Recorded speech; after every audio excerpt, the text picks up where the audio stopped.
রাজ্যের প্রশাসনিক বৈঠক, সেখানে আবার পুরো অগ্নিশর্মা মুখ্যমন্ত্রী। একটা কারণ নয়, একাধিক ইস্যু। পুলিশ থেকে প্রশাসন সবার কাজকর্ম নিয়ে তীব্র অসন্তোষ প্রকাশ করলেন তিনি। যেমন ধরুন সমালোচনার মুখে রাজীব কুমার। সূত্রের খবর যে সন্দেশখালীর ফেক ভিডিও রুখতে রাজ্যের তথ্য প্রযুক্তি দপ্তর কি করেছে সেই প্রশ্ন তোলেন মমতা বন্দ্যোপাধ্যায়। চলতি বছরেই রাজ্য পুলিশের ডিজি পদ পান রাজীব কুমার, কিন্তু ভোটের ঠিক আগে তাকে সরিয়ে দেয় কমিশন। এরপর তথ্য প্রযুক্তি দপ্তর সচিবের পদে বসানো হয়েছিল তাকে। শুধু রাজীব কুমারকেই প্রশ্নের মুখে পড়তে হয়েছে এমনটা নয়, পুলিশের ভূমিকা নিয়েও প্রশ্ন তোলেন মুখ্যমন্ত্রী। সবার চোখের সামনে কয়লা, বালি, গরু পাচার হচ্ছে, সেই টাকা সরাসরি যাচ্ছে কাঁথিতে। নাম না করে তার মানে শুভেন্দু অধিকারীর দিকে আঙুল তুলেছেন মমতা বন্দ্যোপাধ্যায়। জোর জল্পনা রাজনৈতিক মহলে। গতকাল নবান্নের বৈঠকে ফাইল নোটিং নিয়ে প্রশ্নের মুখে শিক্ষা সচিবও। সূত্রের খবর, ফাইলে নোট দেওয়া নিয়ে শিক্ষা সচিব মনীষ জৈনের কাছে কৈফিয়ত চেয়েছেন মুখ্যমন্ত্রী। মনীষ নোট দিয়েছিলেন, উচ্চতর কর্তৃপক্ষের অনুমতি নিয়ে তিনি নির্দেশ দিচ্ছেন। সূত্রের খবর, মুখ্যমন্ত্রী বলেন যে সচিব দুদিকেই যোগাযোগ রাখছেন বলে তার কাছে খবর রয়েছে। নিয়োগ দুর্নীতি মামলায় কেন্দ্রীয় এজেন্সি এর আগে তলব করেছিল মনীষকে। পার্থ চট্টোপাধ্যায়ের আমলেও শিক্ষা সচিব ছিলেন এই মনীষই। আর সরকারের সিদ্ধান্তে বিপাকে না পড়তেই কি তাহলে ফাইলে নোট মনীষের? সেই কারণেই উচ্চতর কর্তৃপক্ষের অনুমতির কথা লেখেন তিনি, কারণ নিজে কোনো দায় নিতে নারাজ এই শিক্ষা সচিব। প্রশ্ন তো উঠবেই, করতেই তো হবে ওনাকে, ওনাকে জেলে যেতে হবে। এত বড় দুর্নীতি হয়েছে মনীষ জৈন জানতেন না? এখন তো ওকে রাজসাক্ষী হতে হবে, তথ্য সরবরাহ করতে হবে তদন্তকারী সংস্থাকে, আদালতকে। তাহলে মনীষ জৈনকে জেলে যেতে হবে। সে বাঁচার চেষ্টা করছে, হয়তো সেটা জানতে পেরেছেন মুখ্যমন্ত্রী। বুঝতেই পারছেন মুখ্যমন্ত্রীর ক্ষোভের বিস্ফোরণ নিয়ে কিন্তু ঝড় বইছে বঙ্গ রাজনীতিতে। এর বাইরেও কাজের প্রশ্নে অনেকেই কিন্তু মুখ্যমন্ত্রীর রোষানলে। শ্রমমন্ত্রীর কাজ নিয়েও অখুশি মুখ্যমন্ত্রী। এমনকি মলয় ঘটককে আলাদা করে দেখা করার নির্দেশও দিয়েছেন মমতা বন্দ্যোপাধ্যায়।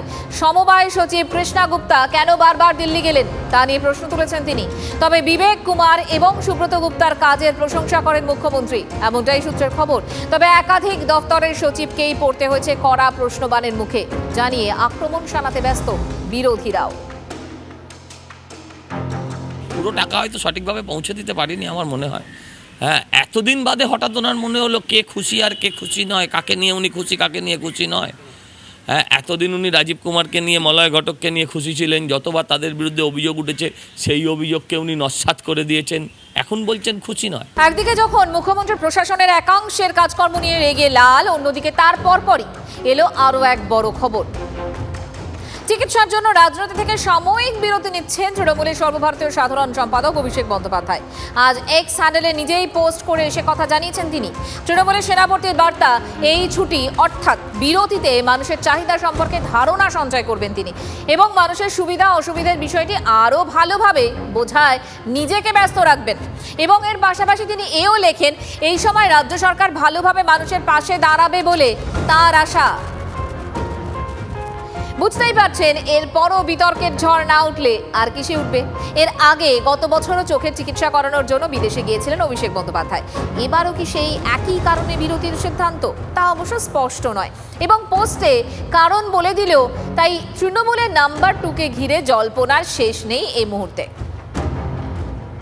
ওনার কোথায় ব্যথা, চোখে ওনার কোথায় ব্যথা, মনে কোথায় ব্যথা, পিসির কারণে ব্যথা না শুভেন্দুবাবুর কারণে ব্যথা, সেগুলো এখনও আমাদের কারোর কাছে ক্লিয়ার নয়।